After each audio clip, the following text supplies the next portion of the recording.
Well, we're back reading through a book called Building a Godly Home, A Holy Vision for Happy Marriage.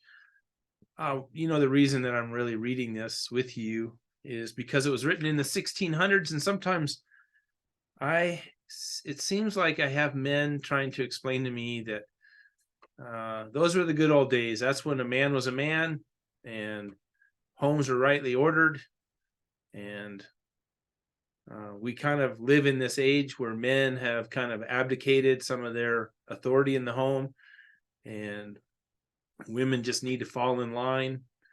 And it justifies them being harsh with their wives typically, and somewhat oppressive, and just instead of being gentle and cherishing and working with their wives, loving them well, they tend to justify it. And so this book was written in the 1600s, and I just wanted to give us a sense of how people really thought, in particular William Gouge, and so, how things would have been taught back there about marriage. We are still in the first, we're in chapter 13 that starts dealing with husbands. His point was, however, therefore, whoever takes a wife must, in this respect, that she is his wife, love her. And then he gives 5 reasons. We've gone through most of them. The last reason is the one we're going to cover today. It says, because as Christ, by showing first his love, stirs up the church to love him, so a husband, by loving his wife, should stir up her to love him in return, showing himself like the sun, which is the fountain of light, and from which the moon derives what light she has. So he should be the fountain of love to his wife. And this is counterintuitive to most men. Most men think that they deserve love, that they're entitled to it.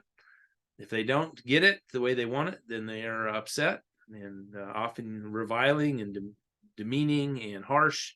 But this is actually says just the opposite.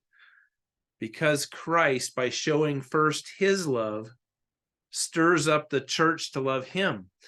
It's as we understand the gospel and the love of Christ for us that stirs up us to love Christ in return. The same way with our wives. If we want our wives to love us more, then we need to love them more. They are drawn into that part of the relationship because we are loving them so well. So a husband, by loving his wife, should stir up her to love him in return. And we don't demand, and we don't oppress, and we don't cajole and manipulate this love. Our wives are so well loved and cared for that it fuels a love for us in return. And so if there's a lack of love in our marriages, it must start with us. We need to be the ones that love as Christ loved the church and gave himself up for her.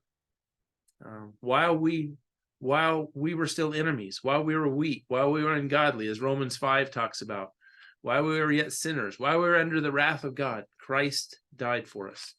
And may that generate a growing love for our wives.